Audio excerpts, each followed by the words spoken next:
Hey guys, what's up? So today's video is going to be how to set up your first photo shoot, or not your first, but like set up a good photo shoot like you read in the title. But this is going to be like a pretty much how-to, but I'll go through full detail on what I'm going to do. So let's get right to the video. Step 1, you have to find your idea, like what inspires you, and you just think about like what you're going to do and how you're going to do it, because always have a backup plan, because you never know if the place you want to go, the idea you have is already taken, or it just won't work out, like, because sometimes that stuff happens. So if it doesn't work out, you always have to have a backup plan. Step 2, I would say, would be find your location.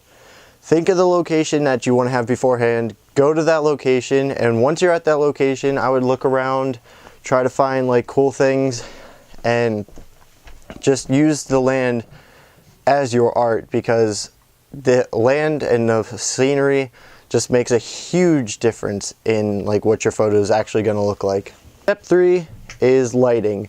So lighting is a really big part of taking photos. It's either going to make or break your photo, honestly, because the lighting is super important. Like if you have a really bright photo and it creates a silhouette but you don't want that, try going a little bit later in the day, like at a sunset or sunrise. Those are my two favorite times to shoot photos, because it adds the effect of, it's not harsh light, but yet you can see the subject still. So, and if you can't have that and you're trying to shoot indoors, I would recommend artificial lights like I'm using to get the light on, because it's not too harsh and it works well. But if you can't spend the money on artificial lights, or if you just don't want to get artificial lights, like you won't use them, try shooting near a window, because the window can let in that natural light, but it won't be too harsh as like the sun coming down on you. So that's what I do for lighting. Step 4, find a like subject or model. It doesn't always have to be a model, honestly. It can be like an object, an animal, but still it's all in the same thing. You gotta have like, you gotta communicate between your model if you're using a person or an animal, because you gotta like move them, tell them where to go, and you gotta be kind of comfortable with them. You can't show that you're like, oh no, I don't want to screw up. You gotta have some confidence in yourself. And I recommend showing them the pictures after you take them, just to see if they like it and if they think they can like mix anything up or like do something different. But when taking pictures of subjects like Legos, which I do, or like figures, or just anything else other than like a living, breathing thing, you can move it to your advantage. Just take different pictures, but leave the subject the same, just do different angles, and that'll really change a photo if you take it. Okay, so now I'm going to be doing an example photo with Bella, Haley, and Emmett.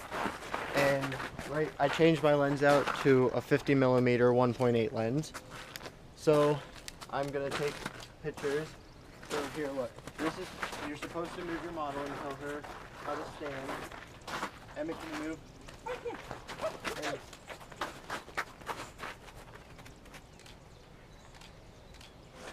so you're supposed to take multiple pictures to see what you got, and I'll show you guys what I got right now.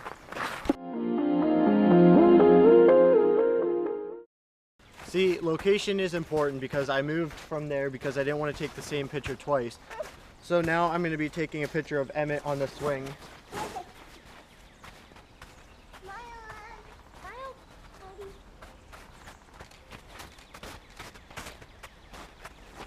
Okay, now that he's done, I'll show you guys what I got right here.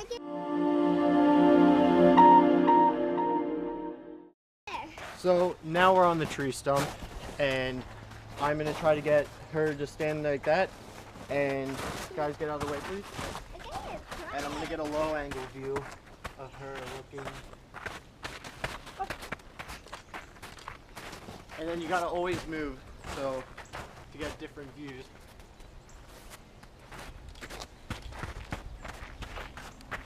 And that is how I usually do a photo shoot. Be sure, if you liked it, to leave a comment below, and like and subscribe for more.